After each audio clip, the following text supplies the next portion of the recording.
to this edition of the YAHOWAH blog. This is our second episode on betraying Israel. It is recounting through a series of essays that I have written over the last few weeks how Donald Trump decided that he would trade Israel's survival, although he will couch it under doing the best thing for Israel and for the peace of the world, of course, so that he can salvage the U.S. economy, because it's in serious jeopardy as a result of the reserve currency status being put at risk through his tariff programs and his isolation of the United States through a number of his machinations over these first 100 days that he has been in office. And so the only way to create the impression of solvency is to maintain the petrodollar relationship with the OPEC nations, and particularly with Saudi Arabia. And Saudi Arabia is asking for a pint of blood for the United States to do as it has requested of Saudi Arabia, which is to maintain that petrodollar. And part of that is that the United States has agreed, Trump has agreed to provide a nuclear capability for Saudi Arabia, has agreed that the United States will defend Saudi Arabia against any attacker with its own troops, which it won't even do for Israel, that the United States will provide upwards of $100 billion worth of advanced weapons to Israel and to Saudi Arabia and other of Israel's avowed enemies. And in return, Saudi Arabia also wants Israel served up on a platter.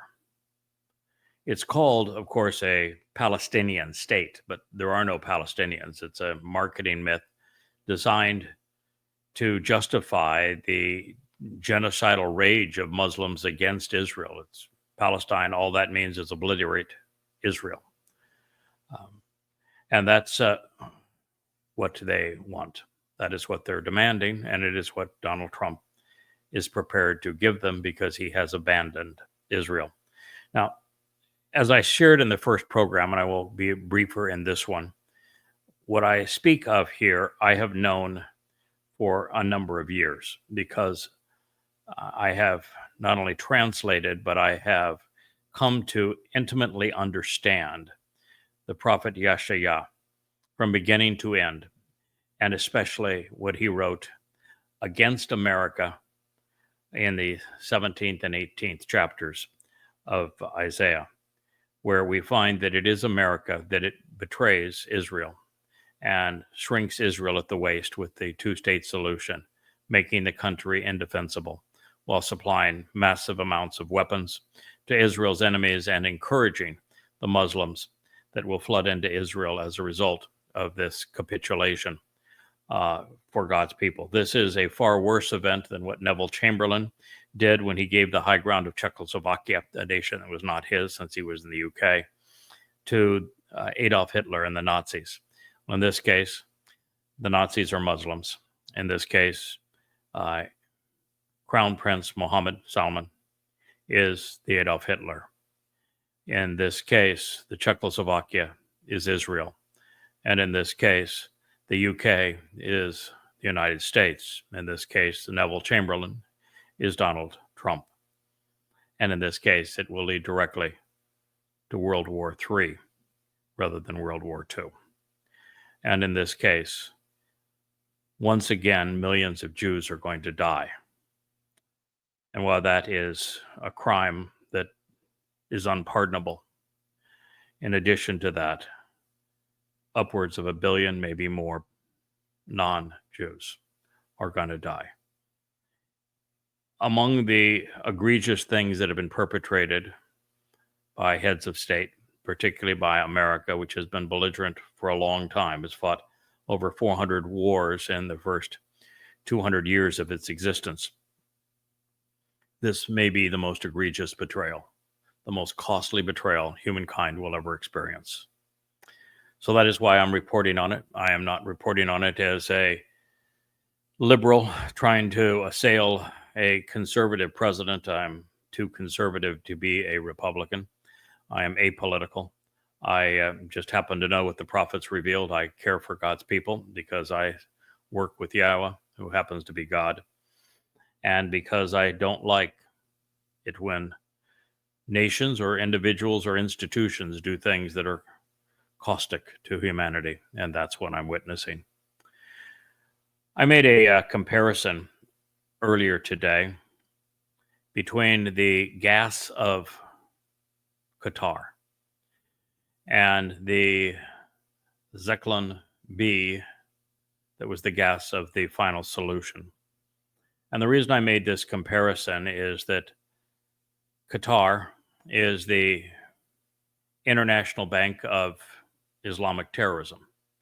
They've not only funded Hamas, but they also fund the riots that are taking place on America's universities to protest the genocide that Muslims want against Israel.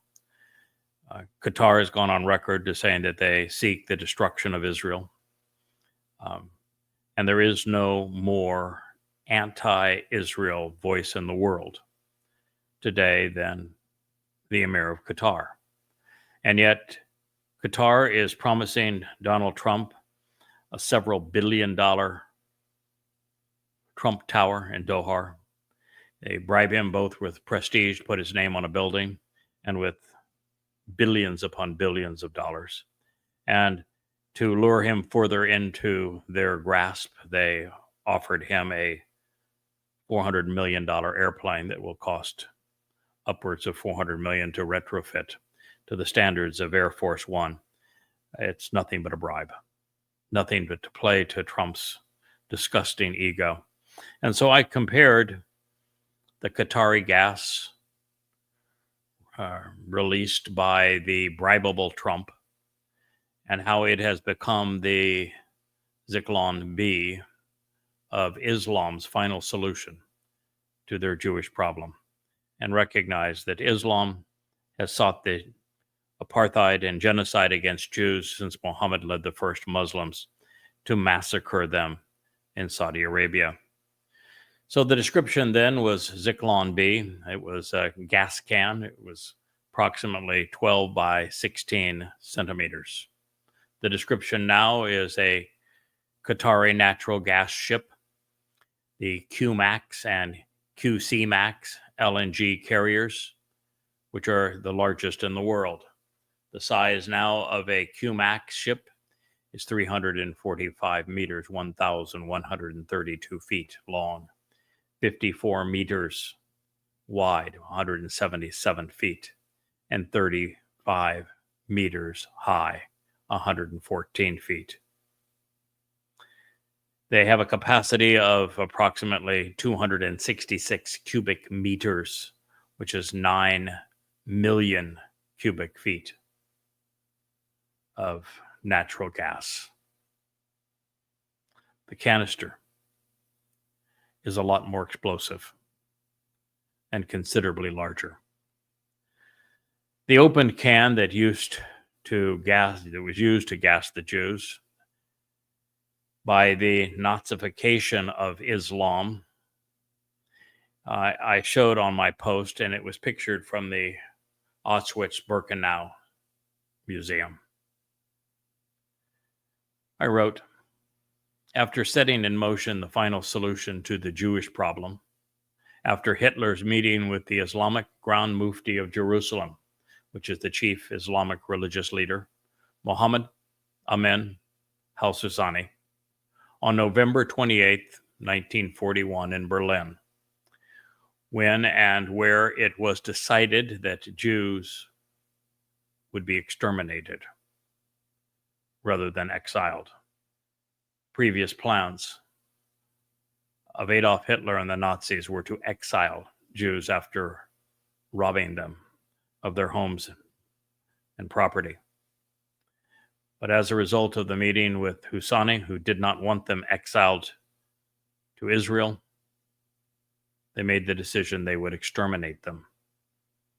And they went to great lengths to find a mass extermination method after that date, and one that would allow them to reach the full potential of the extermination of the Jewish people in Europe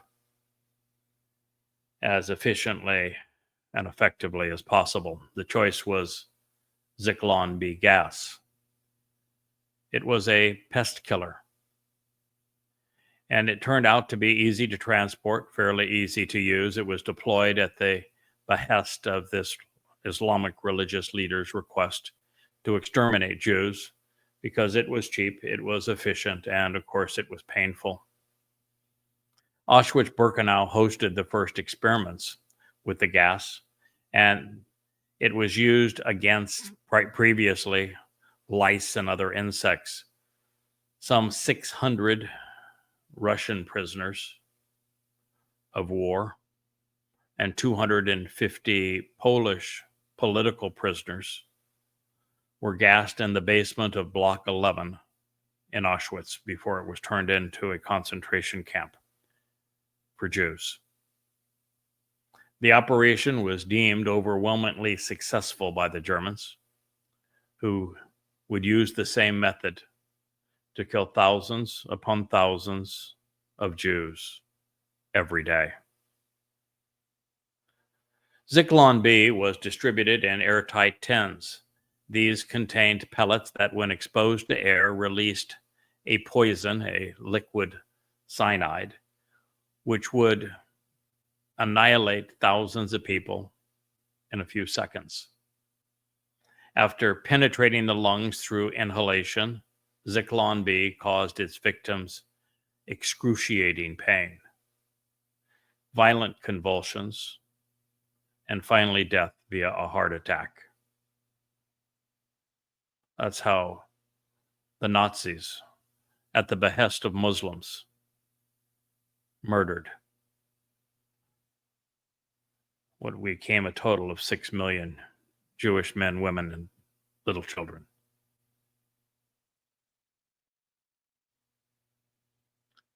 This was the Nazi plan that was inspired by Muslims. And now the gas being used to exterminate Jews and obliterate Israel comes ready to transport in sealed Qatari container ships. All the Qatari Muslims needed was someone to open their deadly cargo in Israel. So the Qataris gave a bribable Trump the keys to a flying palace. Soon we will see if the conspiracy of chemtrails can be made real.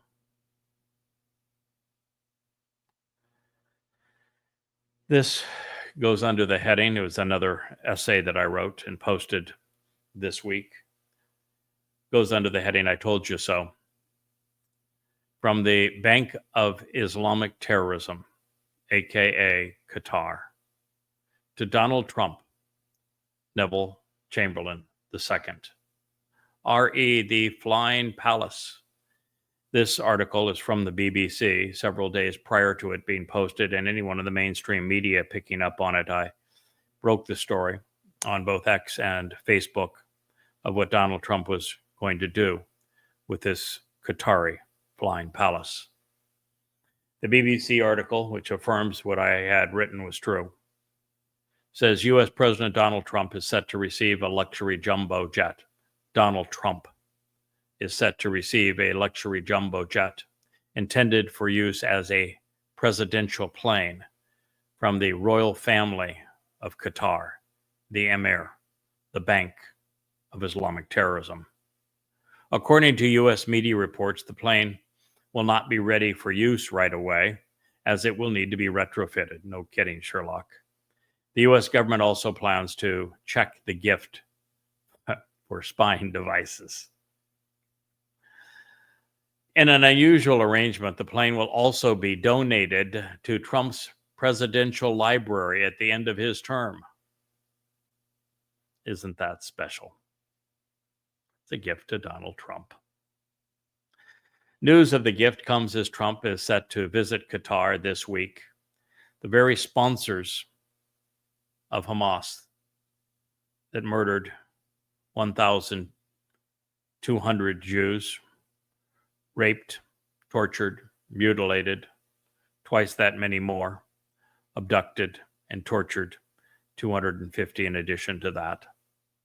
That's the Qatar that's offering this gift. And of course, Trump is set to visit them this week as he embarks on his trip to the Middle East. Of course, once again, his first visit of this term. The value of the gift and its handling is sure to raise legal and ethical questions. Yeah, like it's grotesquely immoral. It's a bribe. The White House current fleet includes 2 Boeing 747-200B planes customized for presidential use with special communication features like a stateroom, office, and conference room. The planes have been in service since 1990 and 1991. That's 30 years, which is not anywhere near the limit of viability of an airplane, that is particularly one that is flown so infrequently and maintained so very well. And of course, the big expense of these planes is all of the counter military and terrorist, anti-missile defenses, anti-radiation defenses, communication gear that's in them. That $400 gift is going to cost the United States more than $400 million more, and then it's going to be shelved in Trump's personal museum. So Air Force planes usually carry over to other administrations, but not this one. According to the National Archives, only the Reagan Presidential Library has an Air Force One jet, and it flew 7 presidents before being donated. This current series hasn't been in operation that long. Qatar is said to be offering Trump administration this version of the 747-8, which is a newer model. And it was upgraded to a flying palace.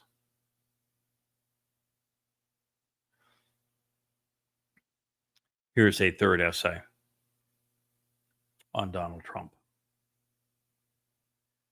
It's titled, Trump and the U.S. Abandon Israel for Saudi Oil Money. Trump's meeting with Saudi dictator and Islamic despot, Crown Prince MBS. He's a psychopath. He is a mass murderer.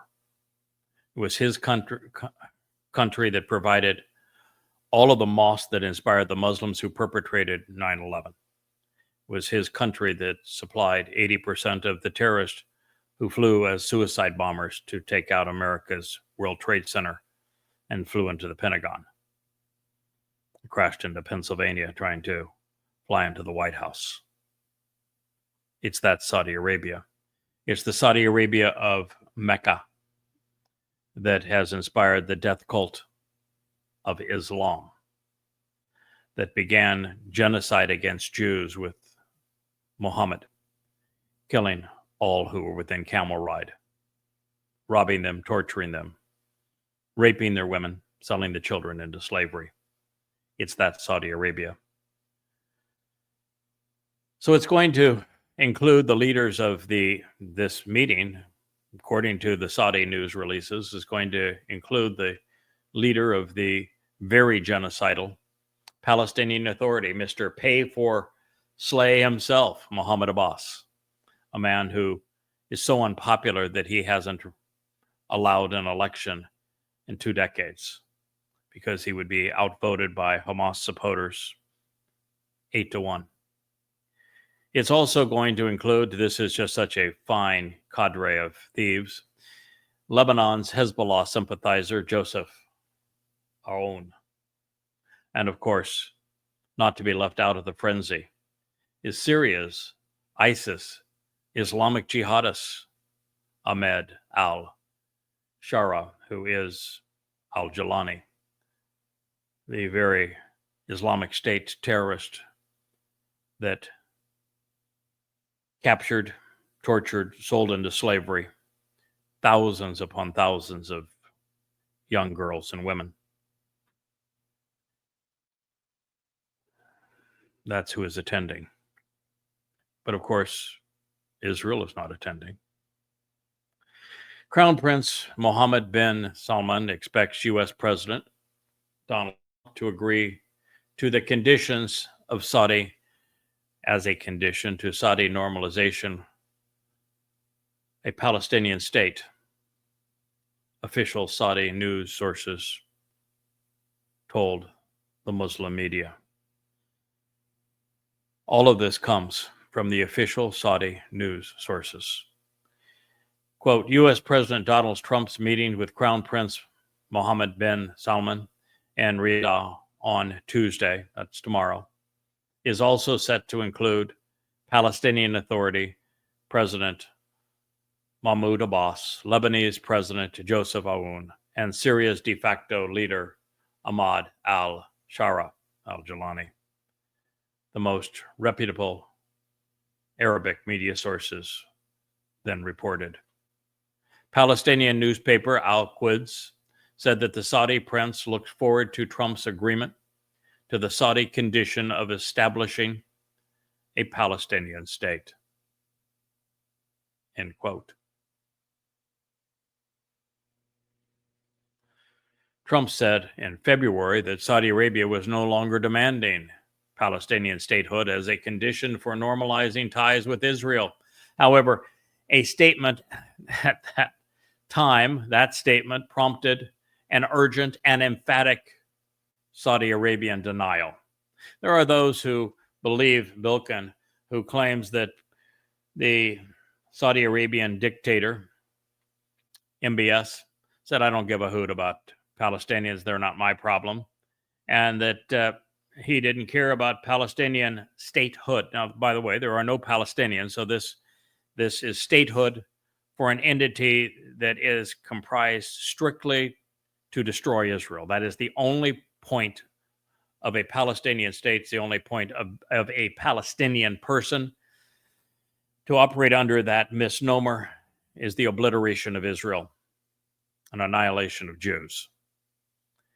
And what MBS actually said, to the degree that we can trust anybody who is part of that meeting, is doesn't matter what I think about the Palestinian cause. What matters is that the overwhelming majority of the citizens of Saudi Arabia are young, and they have come to hate Israel, and they have embraced this notion of Palestinians because of their hatred of Israel and the way it's been misrepresented in the Islamic media. And therefore, he has no choice. And he made it very clear that if he did any deal with the United States or with Israel that didn't include a Fakistinian state, that he was a dead man walking. They would kill him, and he knows it. So all those people say, oh, no, he's made it very clear he doesn't care about the Palestinians, so a deal can be done without a Palestinian state. Nonsense. Plus the fact, MBS is a good Muslim. He may be a bad Muslim, but he's a Muslim. The Koran orders Muslims to hunt down and kill Jews. It gives bonus points to a jihadist when they kill a Jew. The Quran demonizes Jews. It dehumanizes Jews. He is not abandoning the Quran. According to the source cited by Al-Quds, Trump had ascended to bin Salman's request to include other Arab leaders in the meeting, which will come at the start of Trump's visit to Saudi Arabia, which means tomorrow, including Qatar and the United Arab Emirates, which he will fly to in the days thereafter. Trump, of course, will not be visiting Israel. He has isolated Israel. And he's not including Israel representatives in the summit. They are not welcome. But only those governments who support the obliteration of Israel and Islamic terrorism are welcome. The U.S. president said ahead of his trip that Saudi Arabia's Israeli normalization would happen very quickly. But in the meantime, he dropped including Israel in the discussions while promoting Saudi Arabia's demand for a nuclear program, $100 billion worth of advanced weaponry, and a commitment by the United States to defend Saudi Arabia with its own troops. It had been reported Saturday that Trump would announce U.S. recognition of a Palestinian state, but Washington's envoy to Israel, Mike Huckabee, posted comically on X that the report was nonsense, but he did so in a very childish fashion of one who was clearly left out of the loop. Israeli-Saudi normalization seemed just around the corner, of course, before the Islamic onslaught of October 7th, 2023, that started this war that now rages in Gaza.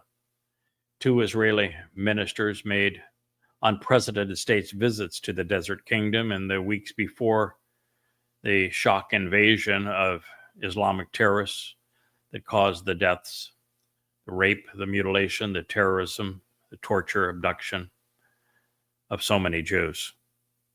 But the prospect of normalization faded as Israel's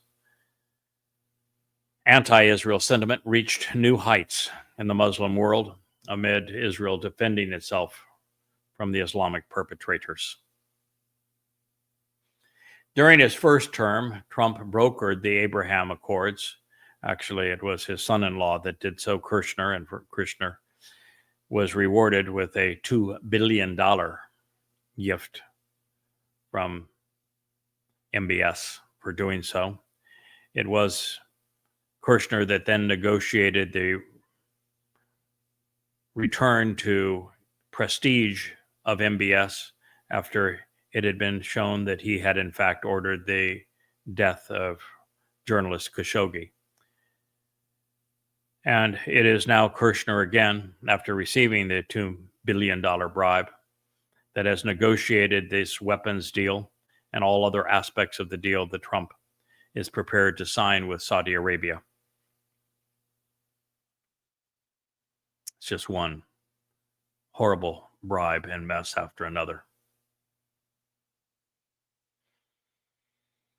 Trump, of course, demanded that for that deal, that the West Bank, which is really Judea and Samaria, not be occupied anymore by Israel, which is part of Israel.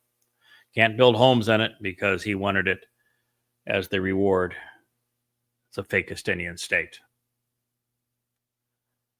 Trump in his first term also proposed a solution to the Israeli-Palestinian conflict that it would have seen a truncated Palestinian state established in parts of Judea and Samaria, as well as Gaza and the Negev desert. The plan was rejected outright by both the Palestinian Authority and Prime Minister Benjamin Netanyahu. You see, Muslims don't want a two-state solution. They don't want a state called out of Israel.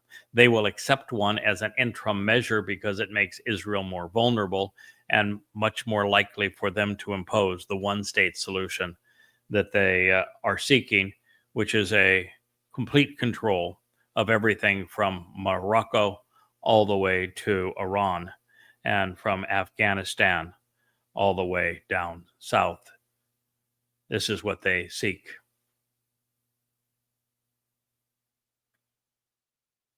Israel has correctly accused the PA of inciting violence against Jews in its school system and through stipends paid to families of Palestinian terrorists who have murdered Jews. The meeting in Riyadh on Tuesday, tomorrow, comes as Trump has expressed his frustration with Israel, vehemently isolating, demonizing Israel over the failure to reach a ceasefire in Gaza. The PA had previously threatened to cut ties with Trump over the plan he announced in February to take over Gaza and oust its citizens and to rebuild the Strip as a coastal resort and build fabulous homes, emerald cities for the Muslims in the Sinai and in Jordan. But housing them, feeding them, coddling them. That has no interest to any Muslim. They want them contained and hateful of Israel. That is their only purpose of this mythical people known as the Palestinians.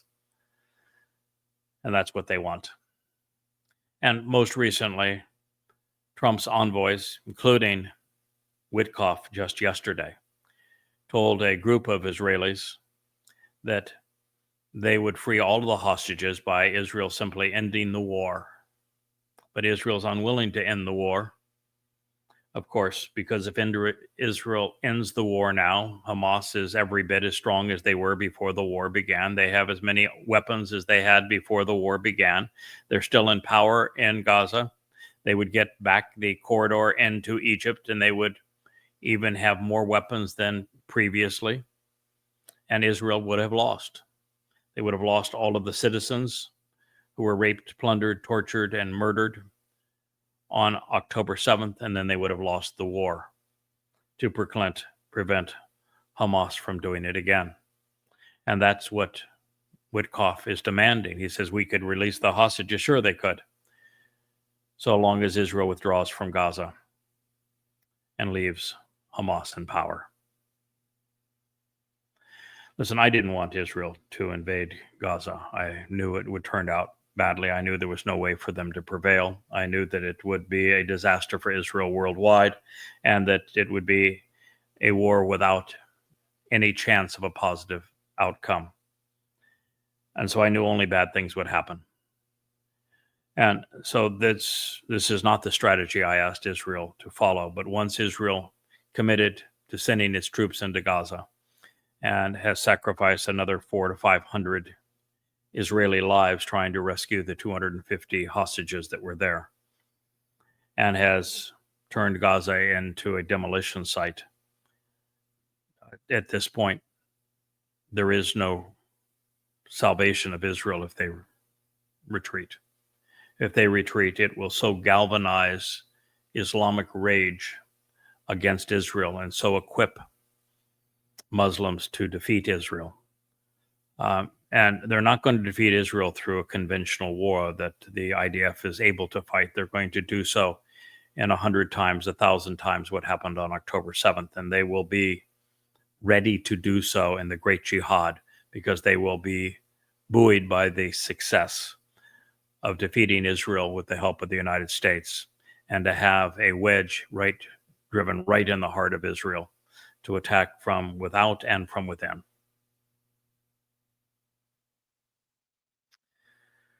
A rival Egyptian plan for post-war Gaza would have ultimately handed the strip over to the PA, but everyone knows that has half a brain that isn't workable, because the PA has not won an election in decades, and it's exceedingly unpopular.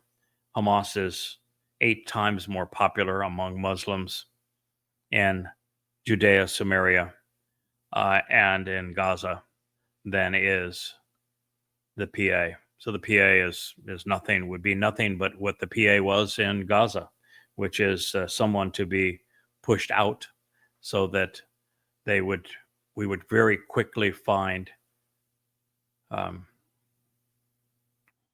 Hamas back in control. And everybody knows it.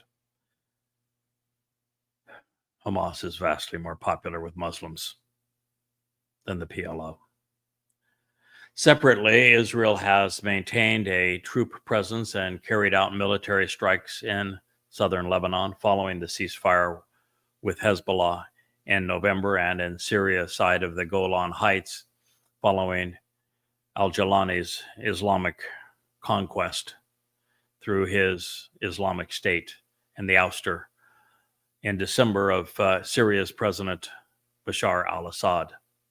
Both Lebanese President Aoun and Syria's terrorist leader have demanded that Israel withdraw from their respective countries, although they have no interest in protecting Israel's right to exist. I'm going to share one more article, I think, with you. This one I entitled Puppet on a String. Trump has announced that he will hold a summit with Muslim leaders in Saudi Arabia to present his Mideast vision. Administration officials said that the summit will give Trump a stage to outline his regional strategy and define the contours of U.S. engagement in the Middle East when hosted by MBS, the Crown Prince of Saudi Arabia. That is all untrue. Every bit of what Trump will be promoting has been at the behest of MBS of Saudi Arabia. It's not Trump's outline. It's MBS's. MBS's, however, is playing Trump and therefore allowing Trump to take credit for everything MBS has demanded. In the visit, which will be Trump's first official foreign trip since taking office in January, it signals the administration's growing focus on the economic ties with Islamic nations.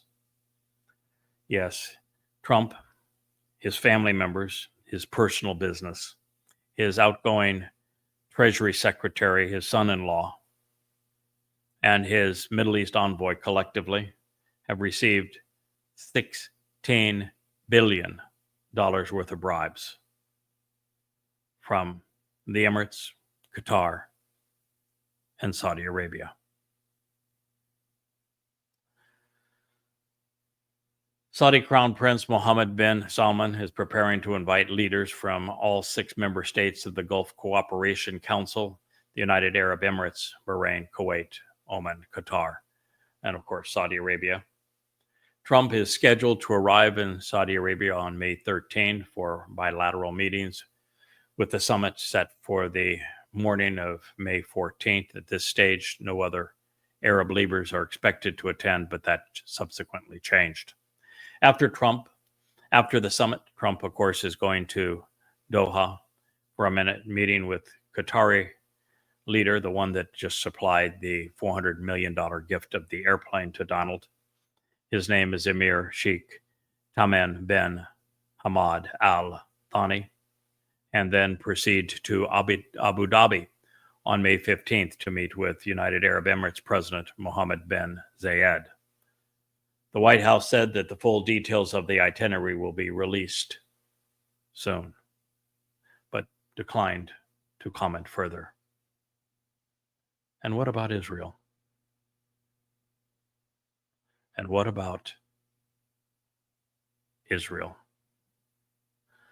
The U.S. officials said that the trip will focus on these bilateral issues and will emphasize arms deals, weaponizing Muslim countries, so that when they continue to be enraged by the Koran and Allah and Muhammad, following Muhammad's terrorist example, rather than using swords and rocks, they will have fancy American weapons.